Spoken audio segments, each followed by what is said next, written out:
Tratemos de analizar cómo es el consumo de agua caliente sanitaria en este hotel. En un gráfico de doble entrada, abajo vamos a expresar meses del año: enero, febrero, marzo, abril, mayo, junio, julio, agosto, septiembre, octubre, noviembre, diciembre. Y acá, por supuesto, agua caliente. La necesidad de agua la podemos estimar que en verano tiene cierta cantidad, en invierno sube un poco y en verano, cuando se acerca el verano, vuelve a bajar. Una aclaración: cuando hablamos de hoteles, depende de cada hotel cómo son los consumos y el funcionamiento de ese edificio.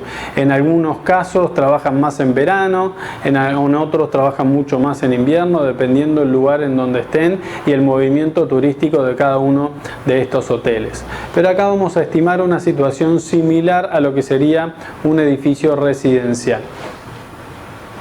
Si nosotros consideramos la generación de agua caliente de los termotanques que instalamos, vamos a ver que se puede representar en una línea de estas características.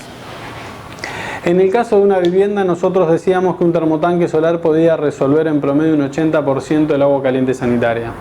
En este caso, como tenemos una superficie reducida en relación a los 8 pisos del hotel, por supuesto que la generación de agua caliente va a estar por debajo de lo que sería el consumo promedio, lo que nos pone en una situación distinta a los casos que veíamos en edificios residenciales. Como característica principal de este gráfico podemos ver que la demanda de agua caliente sanitaria nunca va a estar por debajo de la generación de mi termotanque, del equipo que tengo solar en la terraza. Y a partir de ahí, si nosotros vinculamos este mismo gráfico con lo que vimos recién de la inclinación de los termotanques solares en relación al piso, como para aprovechar más energía solar en algún momento del año, podemos llevar esas mismas ideas a este gráfico y representarlas de la siguiente manera. Si nosotros instalamos el termotanque a 45 grados, podemos decir que esta es la línea que corresponde a la inclinación de 45 grados del termotanque solar. Si nosotros instalamos el termotanque solar a 60 grados, podríamos decir que como parámetro va a producir un 30% menos en verano y en invierno un 30% más.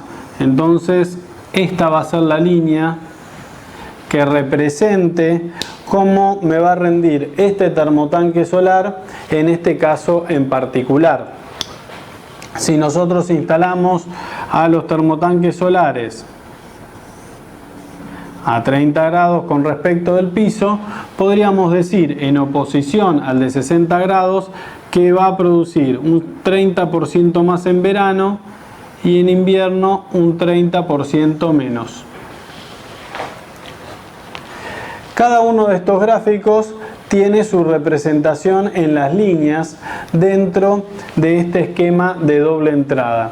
Si nosotros tratamos de observar cuál es la relación, en este caso en particular, de los tres esquemas con el mejor rendimiento para este edificio, nos vamos a dar cuenta que como nunca excedemos la cantidad de agua caliente que producimos con el sol, nunca excedemos de la demanda que necesita el hotel, vamos a ver que la opción del termotanque con una inclinación de 30 grados es la más conveniente, porque en invierno tenemos menos generación de agua caliente sanitaria, pero en los meses cercanos al verano vamos a tener mucha más generación de agua caliente sanitaria, y esto lo podemos detectar bastante bien si hacemos la integral o sumamos la superficie que queda debajo de cada una de las tres líneas. En el caso del termotanque a 60 grados, en invierno vamos a estar generando más agua caliente sanitaria, ahora en los meses de verano mucho menos. En lugares en donde los costos de los servicios energéticos es igual durante todos los meses del año, por supuesto que la conveniencia de la sustentabilidad es generar el mayor ahorro en todo el año. Y a partir de ahí también podemos entender estos predimensionados para establecer la inclinación de los paneles. Ahora, no atarnos a ellos, sino comprender el funcionamiento de los sistemas, también por supuesto conocer a los usuarios y cómo está trabajando el edificio para poder determinar la inclinación más propia y más conveniente para ese caso.